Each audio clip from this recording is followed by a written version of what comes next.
So I'm coming up on a year of being unemployed, an entire year in just a few weeks. And I've been thinking about it a lot because I spend a lot of time on LinkedIn. I'm always seeing people that are posting about, being 3 months, 6 months, 9 months without a job and getting ready to lose it all. I mean, a lot of us are one check away from losing it all. So I'm like, what is it that has allowed me to not just survive, but thrive in this past year? And I thought of three things that have really helped me flourish since losing my job unexpectedly. The first is my mindset. Because of the work that I do, because I'm a career coach, I know that this happens. It's almost inevitable. You will sometimes something will happen and you won't have a job, right?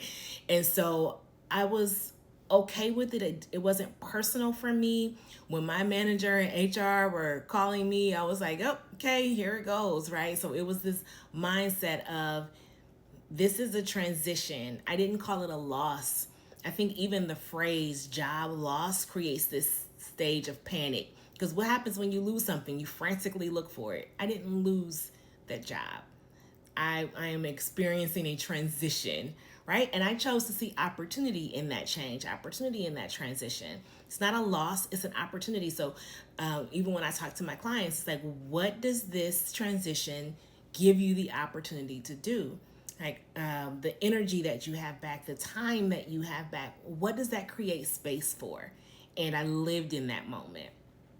I'm not just a talker, I'm a doer. So I said, oh, okay, I don't have a job. Cool. I took my sister on a trip to Costa Rica. I love Costa Rica. She'd never been. So we went to Costa Rica. Some people will say you shouldn't. I don't live in should, could. I did. Right? I went chicken sitting in the mountains because I wanted to see what it's like raising chickens, and I found a family that needed a chicken sitter, and I went and chicken sat. Right? I spent New Year's Eve in New York City. Like I just did. The job being taken gave me the opportunity to just do. The second thing is I'm constantly doing work on understanding my value.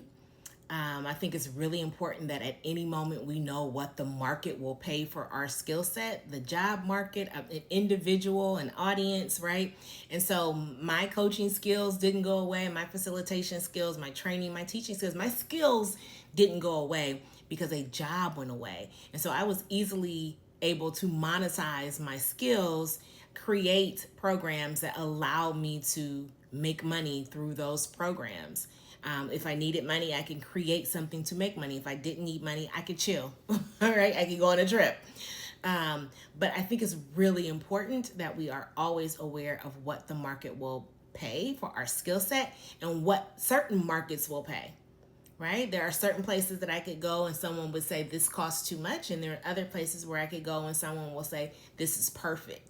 Right? This is exactly what I expected to pay. And then there are other places where they're going to question whether or not I'm valuable because my price is as low as it is. So just understanding what the market will bear. And then third is experimentation. I just try things. I just did things. Fortunately or unfortunately, depending on how you want to look at things, during the time that I lost my job, I also lost two really good friends of mine that I used to always run things by. And now not having them, it created this void where the only person that I had to ask questions was me.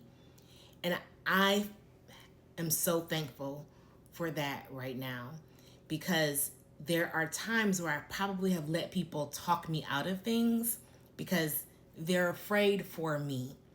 But when it's just me, we can work out a plan. And we did, right? I know that there is someone out here that is being paid $100,000 a year to give hugs. There's professional huggers that make $100,000 a year. There's a woman that was on all over social media that's charging $20,000 and up for a dorm room to decorate, right? If they had asked someone, if she had asked someone, someone would have told her, no, that's too much. No one's going to pay that. Instead, she charged her worth and she got paid that. And that's the lane that I've been in since my job search. I've just tried things and I haven't had anyone to talk me out of it. Sometimes it's really important when you're going through a change to just go through it alone.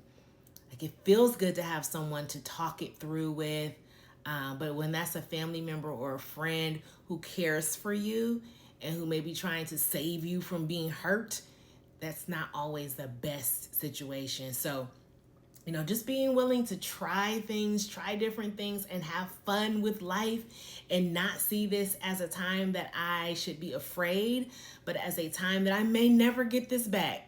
I might start working and never get the opportunity to go chicken sit in the mountains again. So I wanted to share those three things with you, because if you're going through this right now, if you're going through a job search, everyone's talking to you about what to do with your resume and what to do on LinkedIn and blah, blah, blah. I really want you to think about mentally how you not only survive but thrive during this time.